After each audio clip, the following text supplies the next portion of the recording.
રંગમતી નદી ઊંડી ઉતારવાના કામ માટે વગર ટેન્ડરે ₹8.50 કરોડથી વધુ રકમનો કોન્ટ્રાક્ટ આપતી મહાનગરપાલિકા સ્ટેન્ડિંગ કમિટીએ કામ કર્યા પછી આ જંગી રકમ મંજૂર કરી।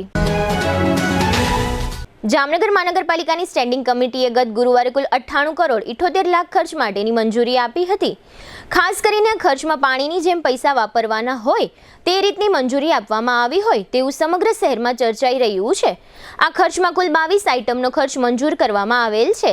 10મા નંબરની આઇટમમાં જામનગર શહેરની રંગમતી નદીના રિવર રિજુવેશનની કામગીરી અંતર્ગત નદીને તેના મૂળ સ્વરૂપે લાવવાના કામ અંગે એટલે કે આ નદીને ઊંડી ઉતારવા માટેના ખર્ચ માટે 859.14 લાખ મંજૂર કરવામાં આવ્યા છે। એટલે કે 8 કરોડ 59 લાખ અને 14,000નો જંગી ખર્ચ આ નદીને ઊંડી ઉતારવા માટેનો કરવામાં આવ્યો છે। દુઃખની વાત એ છે કે આવડું મોટું કામ કરવા માટે ટેન્ડર જ બહાર પાડવામાં આવ્યું નથી। લગભગ અંદાજિત 5 પાર્ટીને આ જંગી ખર્ચ માટેનું કામ આપવામાં આવ્યું હતું। લગભગ આ નદી ઊંડી ઉતારવાનું કામ પણ પૂરું થઈ ગયું છે। ત્યારબાદ સ્ટેન્ડિંગ કમિટીએ 8 કરોડ 59 લાખ રૂપિયા જેવી જંગી રકમ મંજૂર કરી છે। આ માટે સમગ્ર મહાનગરપાલિકામાં આ રકમને લઈને તરેતરેની ચર્ચાઓ થઈ રહી છે।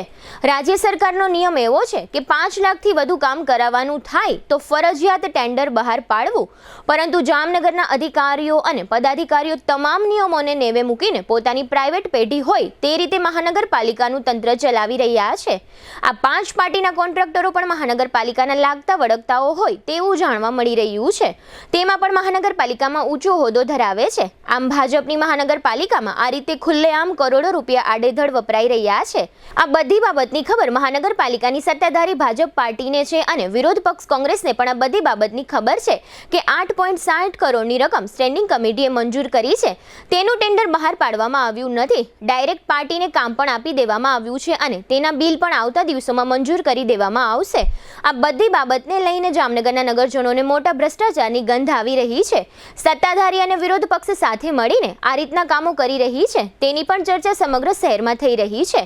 આવડી મોટી રકમનું ટેન્ડર કેમ બહાર પાડવામાં ન આવ્યું તેવો વેધક પ્રશ્ન પણ જામનગરના નગરજનો ઉઠાવી રહ્યા છે। કોના કહેવાથી સ્ટેન્ડિંગ કમિટીએ 8.60 કરોડની જંગી રકમ મંજૂર કરી છે તેનો પણ સ્ટેન્ડિંગ કમિટીએ જામનગરની જનતાને જવાબ આપવો જોઈએ। મહાનગરપાલિકાને ઇમરજન્સીમાં કોઈ પણ કામ કરવાનું હોય તે માટે કમિશનરને 5 લાખ રૂપિયાના ખર્ચની છૂટ આપવામાં આવે છે। તેમાં પણ 5 લાખના અનેક બિલો બનાવી સરકારે આપેલા પાવરનો ખૂબ જ મોટા પ્રમાણમાં ગેરઉપયોગ થયાની ચર્ચા પણ ખૂબ જ મોટા પ્રમાણમાં થઈ રહી છે। છેલ્લા ઘણા સમયથી મહાનગરપાલિકાએ ખર્ચ ઉદાર હાથે કરી રહી છે જેની કોઈ સીમા નથી। નદી ઊંડી ઉતારવા માટેનો કરવામાં આવેલ 8.60 લાખ ક્યાં અને કેવી રીતે અને ક્યાં ભાવથી થયો તે પણ જામનગરના નગરજનોને સ્ટેન્ડિંગ કમિટીને જણાવવું જોઈએ।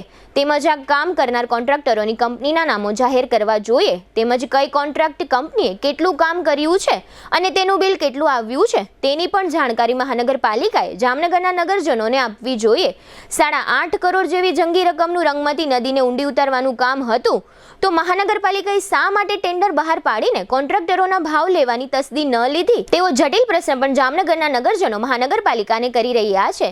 નિયમ પ્રમાણે ટેન્ડર પદ્ધતિ વગર કોન્ટ્રાક્ટરનું બિલ પાસ કરવાની કોઈ જોગવાઈ મહાનગરપાલિકા પાસે નથી, છતાં પણ વગર ટેન્ડરે મહાનગરપાલિકાએ પહેલા કોન્ટ્રાક્ટરો પાસે કામ કરાવી લીધું।